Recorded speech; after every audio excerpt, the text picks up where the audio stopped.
குழந்தை தொழிலாளர் ஒழிப்பு தினத்தை முன்னிட்டு விருதுநகர் மாவட்டம் ராஜபாளையத்தில் விழிப்புணர்வு பேரணி நடைபெற்றது.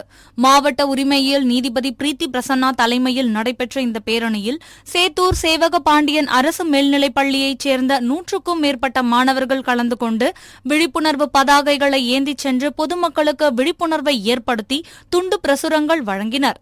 இதில் நகராட்சி ஆணையர் நாகராஜ், வழக்கறிஞர்கள் சங்க பிரதிநிதிகள், நீதிமன்ற பணியாளர்கள், மகளிர் சுய உதவி குழுவினர், வேர்ல்ட் விஷன் இந்தியா தன்னார்வலர்கள் மற்றும் பள்ளி மாணவர்கள் பலர் கலந்து கொண்டனர். நீலகிரி மாவட்டம் உதகையில் மையப்பகுதியில் கோடப்பந்து கால்வாய் உள்ளது. இந்த கால்வாயில் அப்பகுதியில் உள்ள உணவகங்களின் கழிவு நீர்களும் கலந்து செல்வதால் மிகுந்த மாசடைந்து காணப்படுகிறது. இந்நிலையில் அப்பகுதியில் அதிக மதுபோதையில் சுற்றித் திரிந்த வட மாநிலத்தைச் சேர்ந்த இளைஞர் ஒருவர் திடீரென கால்வாயில் குதித்து தற்கொலைக்கு முயன்றுள்ளார். இதில் அவரது நெஞ்சு பகுதியில் பலத்த காயம் ஏற்பட்டதால் அவர் பரிதாபமாக சம்பவ இடத்திலேயே உயிரிழந்தார். பின்னர் இதுகுறித்து தகவல் அறிந்து வந்த காவல்துறையினர் வடமாநில இளைஞரின் உடலை மீட்டு உடற்கூறு ஆய்விற்காக உதகை அரசு மருத்துவக் கல்லூரி மருத்துவமனைக்கு அனுப்பி வைத்தனர். மேலும் இச்சம்பவம் குறித்து வழக்கு பதிவு செய்து தீவிர விசாரணை மேற்கொண்டு வருகின்றனர். உலக இரத்த தான தினத்தை முன்னிட்டு மயிலாடுதுறையில் பள்ளி மாணவ மாணவிகள் கலந்து கொண்ட இரத்த தான விழிப்புணர்வு பேரணி நடைபெற்றது. கூரைநாடு அருகே துவங்கிய விழிப்புணர்வு பேரணியை மாவட்ட கூடுதல் காவல் கண்காணிப்பாளர் சிவசங்கர் கொடியசைத்து துவக்கி வைத்தார்.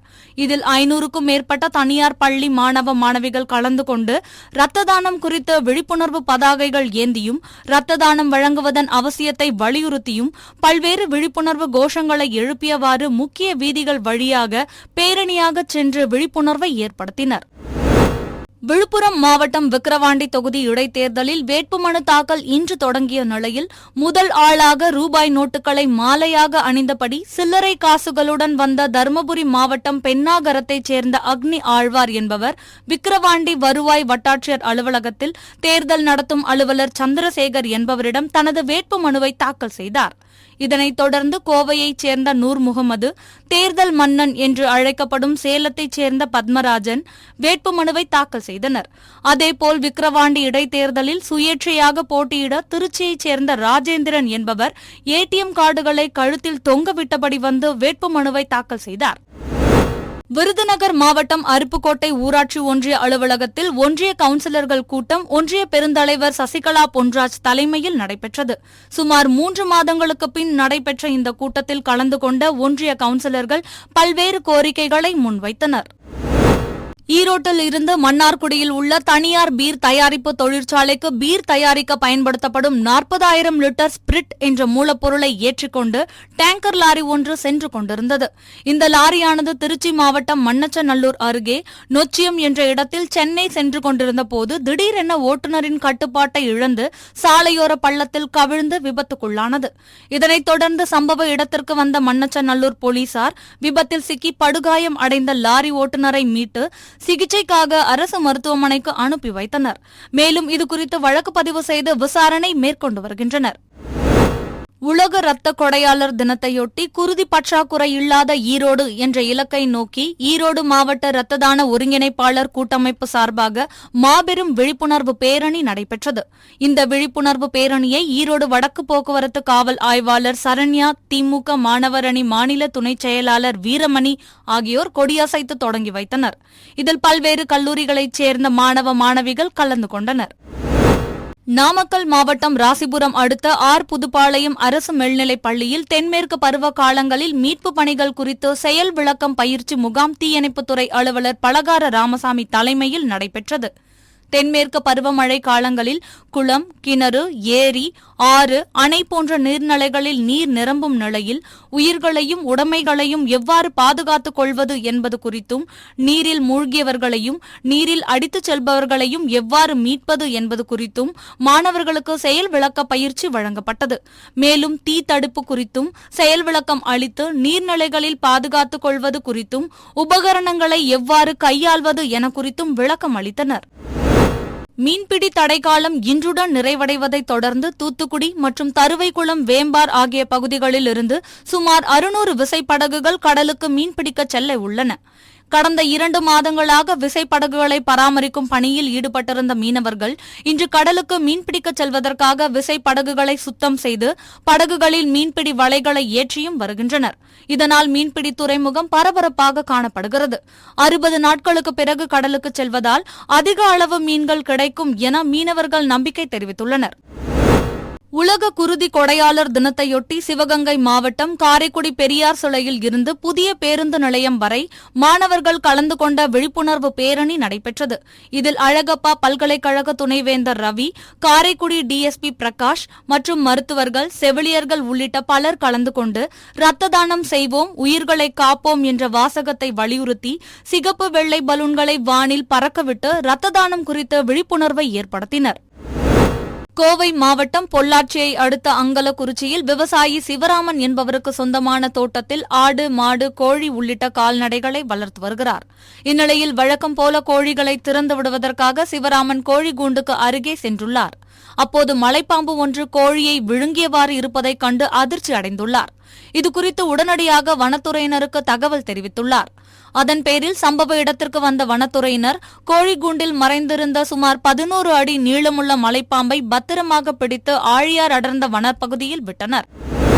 திருப்பூரில் நிட்ஜோன் எக்ஸ்போ கண்காட்சி காங்கேயம் சாலையில் உள்ள வேலன் வளாகத்தில் துவங்கியது. இந்த கண்காட்சியினை திருப்பூர் ஏற்றுமதியாளர்கள் சங்கத்தின் தலைவர் சக்திவேல் ரிப்பன் வெட்டி துவக்கி வைத்தார். இதில் பின்னலாடை உற்பத்தி செய்ய தேவையான நவீன ரக இயந்திரங்கள், எம்ப்ராய்டரி இயந்திரங்கள், நவீன பிரிண்டிங் இயந்திரங்கள் காட்சிப்படுத்தப்பட்டுள்ளது. கடந்த வருடம் நமது தொழில் ஒரு தொய்வு ஏற்பட்டது. ஆனால் கடந்த 3 மாதங்களாக அந்த தொய்விலிருந்து மீண்டு திருப்பூரின் ஏற்றுமதி அதிகரித்துக் கொண்டிருக்கிறது. இந்த சமயத்தில் இந்த கண்காட்சியை ஏற்படுத்தியது தேவையான ஒன்றாகும். இந்த கண்காட்சியினால் ஏற்றுமதியாளரும் சரி, உள்நாட்டு வர்த்தகர்களும் சரி மிகவும் பயனடையவர்கள்.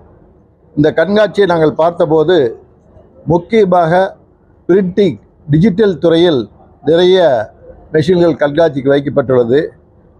டிஜிட்டல் பிரிண்டிங் என்பதுதான் இப்பொழுது உலக அளவில் தேவையான ஒன்று. அதை இந்த கண்காட்சியை பார்த்தபோது அதை முழுவதும் நிவர்த்தி செய்து இந்த கண்காட்சியை ஏற்பாடு செய்துள்ளார்கள்.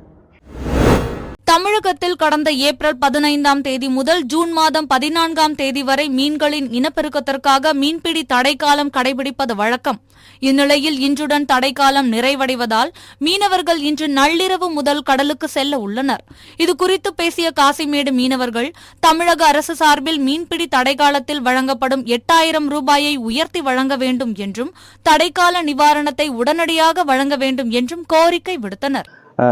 கடந்த 60 நாளாக விசைப்படகு தடைக்காலம் இருந்தது.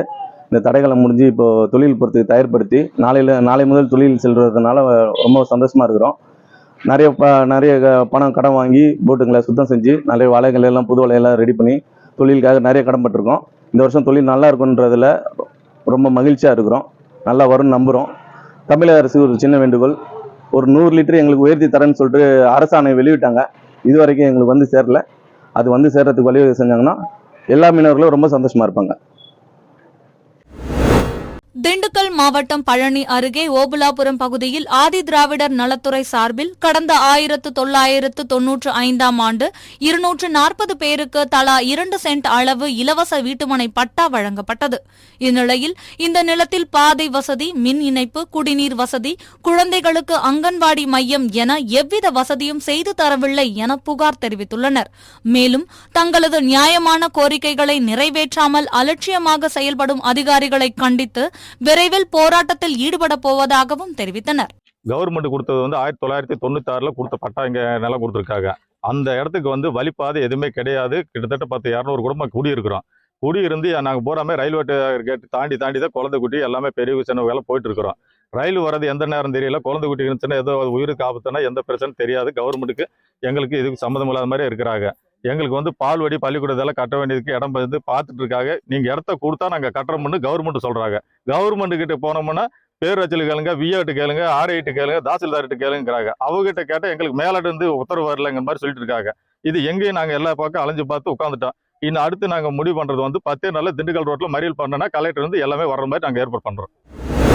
தென்காசி மாவட்டம் ரயில் நகர் பகுதியில் வசித்து வருபவர் ராஜேஷ் கமல். இவர் வீட்டில் உள்ள பொருட்களை ஒதுக்கி வைத்துக் கொண்டிருந்த போது பாம்பு ஒன்று இருந்ததை கண்டு அதிர்ச்சி அடைந்துள்ளார். இதுகுறித்து தென்காசி தீயணைப்பு நிலையத்திற்கு தகவல் தெரிவித்தார். அதன் பேரில் சம்பவ இடத்திற்கு வந்த தீயணைப்பு துறையினர் வீட்டில் பதுங்கியிருந்த 4 அடி நீளமுள்ள நல்ல பாம்பை பிடித்தனர். திண்டுக்கல் மாவட்டம் கொடைக்கானலில் பிளம்ஸ், அவகேடோ, பிச்சீஸ் உள்ளிட்ட பல்வேறு பழ வகைகள் பல ஏக்கர் கணக்கில் விவசாயம் செய்து பராமரிக்கப்பட்டு வருகிறது. இந்நிலையில் அப்சர்வேட்டரி பகுதியில் அமைந்துள்ள அரசு தோட்டக்கலை பண்ணை மற்றும் பாம்பார்புரம் உள்ளிட்ட பல்வேறு பகுதிகளில் கோடை ஆப்பிள் விளைச்சல் அதிகரித்து காணப்படுகிறது. இந்த ஆப்பிள் பழங்கள் சிவப்பு, பச்சை, மஞ்சள் நிறம் கலந்து காணப்படுகிறது. மேலும் இங்கு விளையும் ஆப்பிள் கேரளா, ஆந்திரா, சென்னை, கர்நாடகா உள்ளிட்ட பல்வேறு மாநிலங்களுக்கு அனுப்பப்பட்டு வருகின்றன. இந்நிலையில் போதுமான விலை கண்டுள்ளதால் விவசாயிகள் மற்றும் வியாபாரிகள் மகிழ்ச்சி அடைந்துள்ளனர். திருப்பூர் பெருச்சிபாளையம் பகுதியில் நமக்கு நாமே திட்டத்தின் கீழ் 90 கோடி மதிப்பீட்டில் புற்றுநோய் சிகிச்சை மைய கட்டுமான பணிகள் நடைபெற்று வருகிறது. இப்பணிகளை பொதுப்பணி, நெடுஞ்சாலை மற்றும் சிறு துறைமுகங்கள் துறை அமைச்சர் ஏவா வேலு பார்வையிட்டார். பின்னர் செய்தியாளர்களிடம் பேசிய அமைச்சர் ஏவா வேலு, கோவையில் நடைபெறும் முப்பெரும் விழா அரசு விழா அல்ல, தமிழகத்தில் 40க்கு 40 நாடாளுமன்ற தொகுதிகளிலும் வெற்றி வாகை சூட வைத்த மக்களுக்கு நன்றி தெரிவிக்கும் விழா என்று தெரிவித்தார். மருத்துவக் கல்லூரியில் இருக்கிற இந்த வளாகத்திற்குள் பொதுப்பணித்துறையின் சார்பாக முதலாக பிரிகாஸ்டின் மூலமாக கட்டடங்களை உருவாக்குவது என்று முடிவு செய்யப்பட்டு அந்த கட்டடங்களை இப்பொழுது உருவாக்கி கொண்டிருக்கிறார்கள். இந்த கட்டடம் எதுக்கு பயன்பாடு என்று சொன்னால், புற்றுநோய் அந்த நோயாளிகள் பயன்படுத்துவதற்காகத்தான் இந்த கட்டடம் உருவாகி கொண்டிருக்கிறது.